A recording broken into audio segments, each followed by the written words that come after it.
Hi, my name is Matt Tyrrell of Uncommon Knowledge, and this is the video version of my online article, How to Treat Phobias from Snakes to Belly Buttons.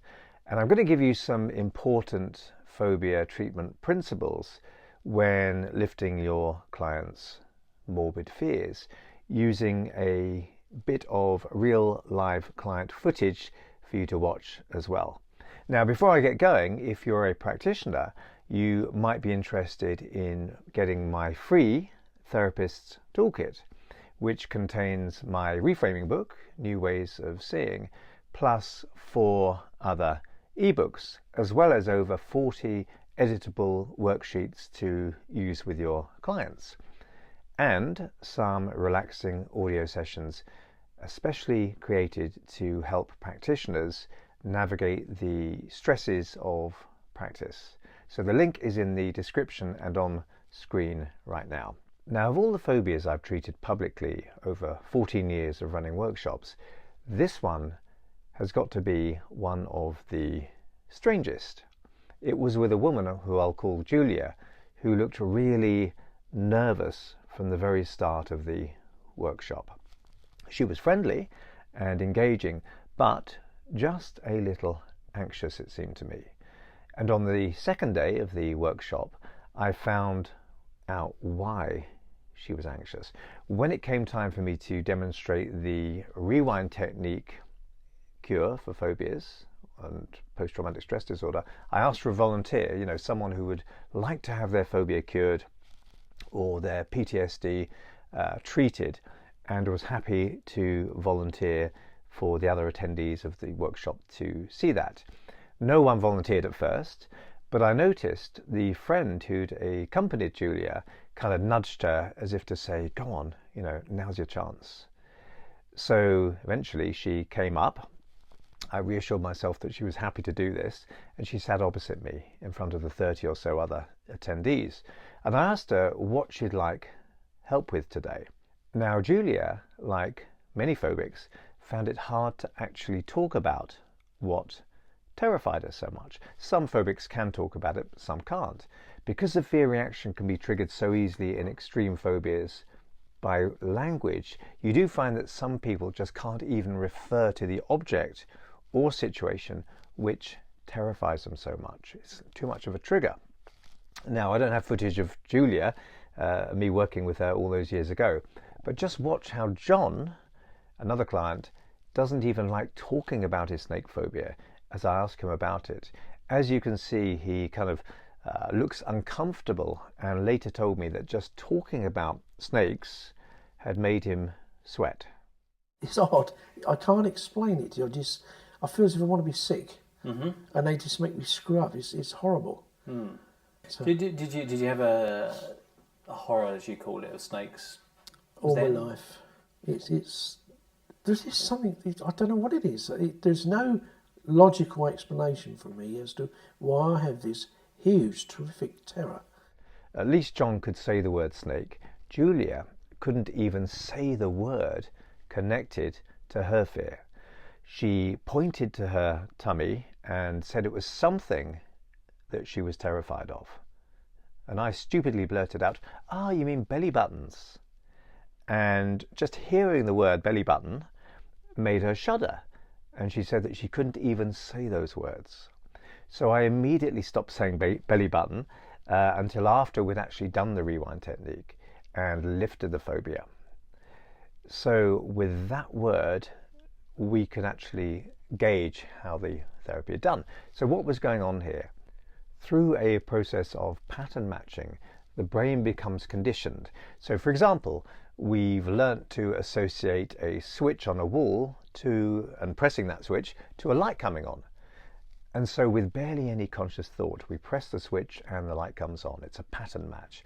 At one time, we had no idea illumination and the pressing of a switch were in any way linked up. Babies don't know that pattern match yet. They have to learn that. We had to learn that one stimulus, the pressing of the button, produced another response, the coming on of the light.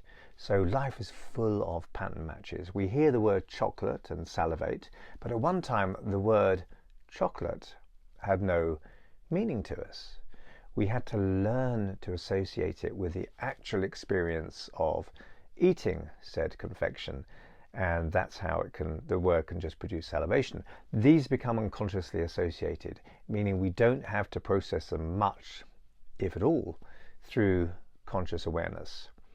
Now, there's an important equation, if you like, to this kind of emotional conditioning, which is repetition versus intensity. Our pattern of response becomes matched to a pattern of stimulus through either repetition or intensity. So someone doesn't need to keep nearly dying in a train wreck to only eventually form a phobia of train travel, if they're going to form that phobia. One intense experience will be enough to put that faulty pattern match in place. Okay, so that the phobia becomes cemented firmly. We didn't need repetition of the learning because the one learning was so intense, and it was intense enough to form the phobic post-traumatic association with travelling public transport or trains. But for you to, say, associate an advertising jingle to a product in a store, you may need to hear that jingle over and over and over for it to eventually become linked to the sight of the product in the store. More repetition is needed for you to instinctively learn that pattern match, because the emotion isn't anywhere near as powerful as, say, nearly being killed on a train.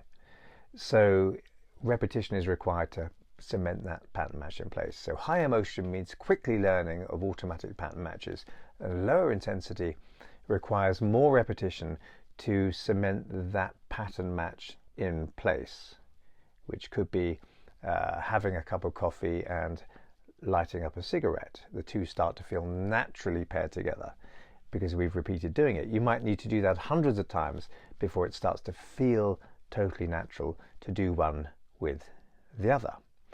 Okay, so deep within our limbic systems, our amygdala becomes stamped with an emotional learning which will fire off automatically and hopefully usefully when we experience anything that reminds us of the initial learning. This kind of emotional learning is essential to survival. We touch a hot stove and we don't have to remember consciously, it's a good idea to withdraw our hand from this hot stove super fast. Our automatic conditioning does this for us. Pattern matching. Now, the really fascinating thing here is that we can see these instinctive learnings as like naturally occurring post-hypnotic suggestions, producing conditioned responses within us. Once we understand that hypnosis is a naturally occurring and common state of mind which happens anyway, regardless of someone's beliefs or understandings around hypnosis itself, then we start to see how phobias and traumas are formed and how they're maintained in the mind and body, but also how they might be cured. Now, there's a kind of hypnotic element to this kind of learning. I mean, developing a phobia or a post-traumatic response, and we can see all post-traumatic phobic effects as a kind of hypnotic learning, producing post-hypnotic effects to a given stimulus in the future. This happens when there is what we might call suggestion from the environment, from the experience that the person has, which might be being terrified by a sudden sight of a huge spider in South America or whatever. The person becomes terrified, which is akin to a type of trance state. They're wide open to learning or suggestion in that state of heightened focus, and henceforth certain triggers, such as the word or sight of a snake or belly button or spider, whatever, will produce the post-hypnotic response within them of feeling traumatized all over again. So hypnosis, used in therapy, is simply a way of tuning in to what happens naturally within human beings anyway. And of course, this has nothing to do with cognition, as the phobic will often know or admit that their fear is irrational. So trying to use cognitive approaches at this stage may be like trying to prevent an earthquake by reasoning with the ground. Now with Julia, it was clear where her phobia came from. She'd almost died giving birth, and at one point, one of the surgeons trying to save her had kind of given her a post-hypnotic suggestion. He was trying to save her baby too, who did survive. And he said, clearly, it's no good. We're going to have to operate through her belly button to save her life and that of her baby. Now, because of the trance-like nature of Julia's terror in that situation years before, his words had acted like a powerful hypnotic suggestion, which embedded straight into her limbic system the phobia of belly buttons. After that experience, even though of course she and her baby had survived the experience, any mention or sight even of a belly button acted as a post-hypnotic trigger, causing her to feel all the feelings of terror she had done in that original emergency situation. For years afterwards, she couldn't hear the words belly button or look at her own belly button. She wore a bandage over her belly button all the time, or see naked torsos in the summer, people walking around with just their belly button showing, without feelings of terror. So it was really constricting her life. All I had to do was to use the rewind technique, a way of exposing the client to the memory in such a way that they can review it calmly in a disassociated way, and we'd be able to cure the phobia. So that's what we were doing. Now Julia relaxed as we spoke about what it would mean to her to be free of that phobia. Still not mentioning the BB words, but she enjoyed talking about what it would mean to her. I asked her about her best times and helped her access those times hypnotically so she could really relax deeply. After Rewind, it was time to test our work together, which, as it turned out, was embarrassing for me. After you've worked to lift a phobia or PTSD, you need to, if at all possible, check your work has actually been successful. In Julia's case, I wanted to show the audience of students, as well as, of course, Julia herself, that her phobia was in fact gone. And as we can see here, John looks nice and relaxed immediately after our rewind work. Notice also in this clip how he can now hold a snake free of any disgust or fear. And this happened on the same afternoon that I treated him for the phobia.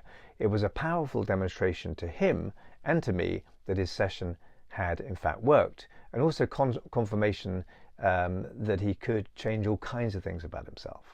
You look like a changed man. You look so calm. Brilliant. And relaxed. It's fantastic. Absolutely fantastic. Yeah. I couldn't have done this morning. No way. No way.